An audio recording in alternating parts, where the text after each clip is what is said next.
Rayman Origins returned the series to its 2D roots late last year on consoles, but the game's release during the holiday season, coupled with a $60 price tag, didn't do the title any favors. Ubisoft's whimsical platformer is now headed to PC, and a demo is already available on Steam. The full release of Rayman Origins is slated for March 29th for $40. A more budget-conscious price should help this critically acclaimed title reach a wider audience. The backstory of the Spartans, and of the Master Chief in particular, promises all this hyper-athletic speed and mass and weight and power. You're supposed to be this guy in this super suit, and you should feel like a superhero in it, and in order to do that we want the armor to look and feel functional. Halo 4 was first announced at E3 last year. Set to be the first entry in the franchise from 343 Industries since Bungie handed over development duties, many have been clamoring for information on Master Chief's next adventure. The first development diary for Halo 4 is now available. There isn't much gameplay on display, but there are a few interesting bits in here, including confirmation of the battle rifle's return, word that multiplayer will be narratively justified, and more. Halo 4 is set to hit the Xbox 360 this holiday season. In all these cool locations. We're absolutely creating multiplayer levels from scratch. So these are not play spaces that are recycled from the campaign. Don't interfere with my plan, Shepard. I won't warn you again. Go to hell. Mass Effect has become a staple franchise for BioWare. Mass Effect 3 is now on shelves, making good on the original promise that the series would be a trilogy.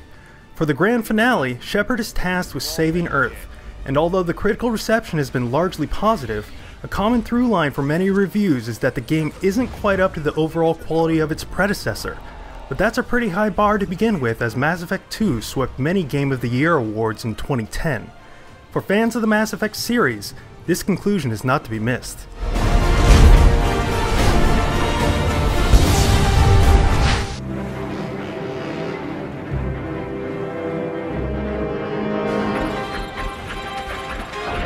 SimCity is a cornerstone of early PC gaming, with the original hitting the scene more than 20 years ago. The series has been on an extended hiatus recently, with almost 10 years since the last mainline release, SimCity 4, but EA is looking to bring it back in a big way. EA announced at the Game Developers Conference that a rebooted SimCity is under development as a core PC title from the original development team, Maxis. SimCity is being built on a whole new 3D simulation engine called Glassbox, and is slated to hit PC and Mac in 2013.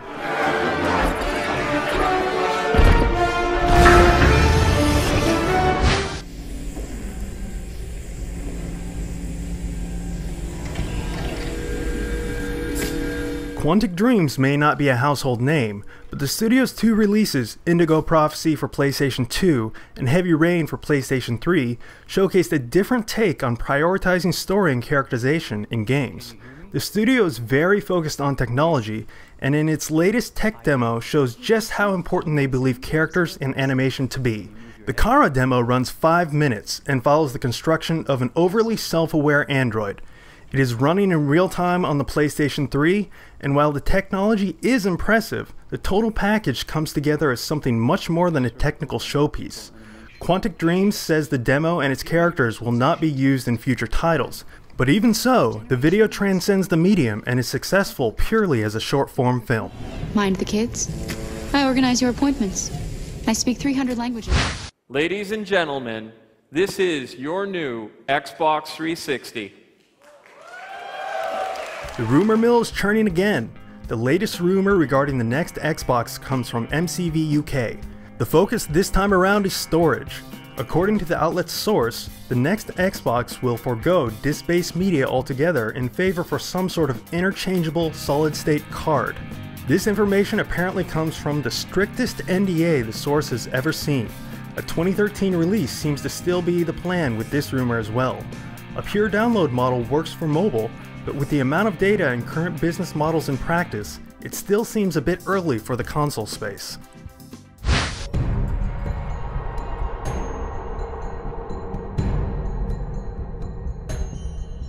Apple held its now annual iPad announcement event last week, and the forthcoming tablet looks to be a great upgrade with more horsepower and a high-res screen.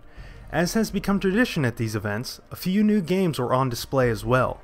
Epic Games is introducing a new Infinity Blade title called Infinity Blade Dungeons. The latest in the series will act as a prologue to the first two titles, and will deliver a different experience as an isometric, Diablo-style hack-and-slash loot game. Infinity Blade Dungeons is listed as coming soon to iOS.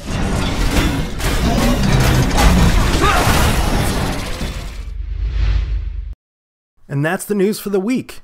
See the description area for links to the week's full stories and our partners. If you like the show, please subscribe, like the episode, and spread the word. Thanks for watching, and we'll be back again next Saturday.